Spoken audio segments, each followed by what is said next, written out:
जय श्री कृष्ण। राधे राधे। पुरुषोत्तम भगवान आप सबकी मनोकामनाएं पूर्ण करें। अधिक मास पुरुषोत्तम मास महात्म कथा अध्याय 19। सोची बोले, हे तपस्वियों, इस प्रकार कहते हुए श्री नारायण को मुनि श्रेष्ठ नारद मुनि ने मधुर वचनों से प्रसन्न करके कहा, हे ब्राह्मण तपोनिधि। सुदेव ब्राह्मण को प्रसन्न विष्णु भगवान ने क्या उत्तर दिया, सो हे तपोनिधे कहिए। श्री नारायण बोले, इस प्रकार महात्मा सुदेव ब्राह्मण ने विष्णु भगवान से कहा। भक्त वत्सल विष्णु भगवान ने वचनों द्वारा सुदेव ब्राह्मण को प्रसन्न करके कहा। हरि भगवान बोले, हे द्विजराज, जो तुमने किया है उसको दूसरा नहीं करेगा। जिसके करने से हम प्रसन्न हुए उसको आप नहीं जानते हैं। यह हमारा प्रिय पुरुषोत्तम मास गया है। स्त्री के सहित शोक में मग्न तुमने उस पुरुषोत्तम मास की सेवा हुई है।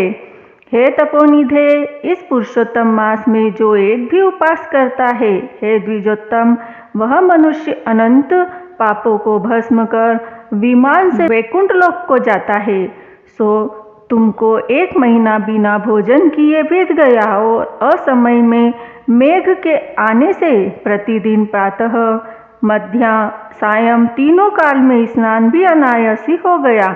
हे तपोधन, तुमने 1 महीना तक मेघ के जल से स्नान मिला और उतने ही अखंडित उपास भी हो गए। शोक रूपी समुद्र में मग्न होने के कारण ज्ञान से शक्ति से हीन तुमको अज्ञान से पुरुषोत्तम का सेवन हुआ। तुम्हारे इस साधन का तोल कौन कर सकता है। तराजू के एक तरफ पल्ले में वेद में कहे हुए जितने साधन हैं उन सबको रखकर और दूसरी तरफ पुरुषोत्तम को रखकर देवताओं के सामने ब्रह्मा ने तोलन किया और सब हल्के हो गए। पुरुषोत्तम भारी हो गया, इसलिए भूमि के रहने वाले लोगों से पुरुषोत्तम का पूजन किया जाता है। हे तपोधन, यद्यपि पुरुषोत्तम मास सर्वत्र है, फिर भी इस पृथ्वी लोक में पूजन करने से फल देने वाला कहाँ है। इससे हे वत्स, इस समय आप सब तरह से धन्य हैं, क्योंकि आपने इस पुरुषोत्तम मास में उग्र तथा परम दारुण तप किया है। मनुष्य शरीर को प्राप्त कर जो लोग श्री पुरुषोत्तम मास में स्नान दान आदि से रहित रहते हैं, वे लोग जन्म जन्मांतर में दरिद्र होते हैं। इसलिए जो सब तरह से हमारे प्रिय पुरुषोत्तम मास का सेवन करता है, वह मनुष्य हमारा प्रिय धन्य और भाग्यवान होता है। श्री नारायण बोले, हे मुने जगदीश्वर हरि भगवान इस प्रकार कहकर गरुड़ जी पर सवार होकर शुद्ध वैकुंठ भवन को शीघ्र चले गए। संपतिक सुदेव शर्मा पुरुषोत्तम मास के सेवन से मृत्यु से उठे हुए सुखदेव पुत्रों को देखकर अत्यंत दिन रात प्रसन्न होने लगे।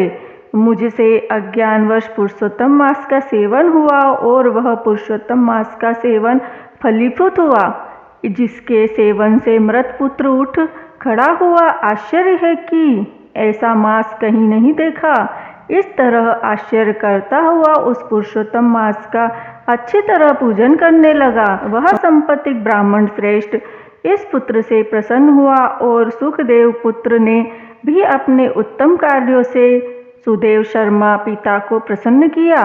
सुदेव शर्मा ने पुरुषोत्तम मास की प्रशंसा की तथा आदर के साथ श्री विष्णु भगवान की पूजा की और कर्म मार्ग से होने वाले फलों में इच्छा का त्याग कर एक भक्ति मार्ग में ही प्रेम रखा।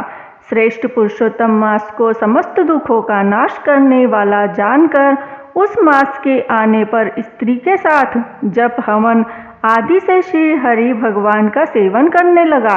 वह संपत्ति श्रेष्ठ ब्राह्मण निरंतर 1000 वर्ष संसार के समस्त विषयों का उपयोग कर विष्णु भगवान के उत्तम लोक को प्राप्त हुआ, जो योगियों को भी दुष्प्राप्ति है। फिर यज्ञ करने वालों को कहाँ से प्राप्त हो सकता है। जहाँ जाकर विष्णु भगवान के सन्निकट वास करते हुए शोक के भागी नहीं होते हैं, वहाँ पर होने वाले सुखों को भोग कर गौतमी तथा सुदेव शर्मा दोनों स्त्री पुरुष इस पृथ्वी में आए। वही तुम सुदेव शर्मा इस समय धृंधन्वा नाम से प्रसिद्ध पृथ्वी के राजा हुए। पुरुषोत्तम मास के सेवन से समस्त रिद्धियों से भोक्ता हुए। हे राजन, यह आपकी पूर्व जन्म की पत्नी देवता गौतमी ही पटरानी है। हे गोपाल, जो आपने मुझसे पूछा था सो सब मैंने कहा। और शुक पक्षी जो पूर्व जन्म में जो पुत्र शुकदेव नाम से प्रसिद्ध थे और हरि भगवान से जिसको जिलाया था, वह 12,000 वर्ष तक आयु भोग कर बैकुंठ को गया।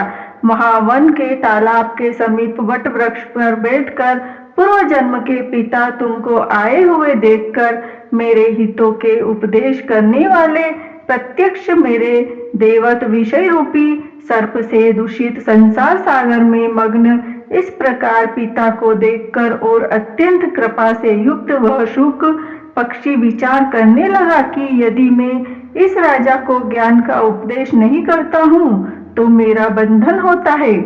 जो पुत्र अपने पिता को पुन्नाम नरक से रक्षा करता है वही पुत्र है। आज मेरा यह श्रुति के अर्थ का ज्ञान भी वृथा हो जाएगा, इसलिए अपने पूर्व जन्म के पिता का उपकार करूंगा।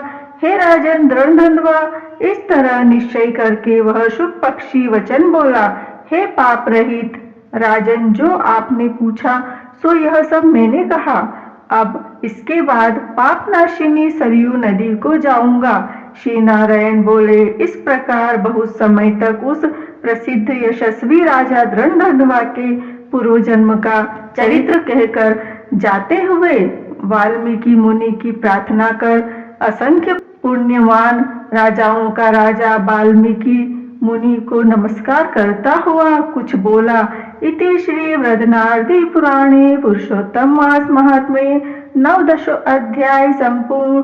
यह वीडियो, यह कथा, यह अध्याय आपको अच्छा लगा तो प्लीज लाइक, सब्सक्राइब और शेयर कीजिएगा। जय श्री कृष्ण। बोलो पुरुषोत्तम भगवान की जय।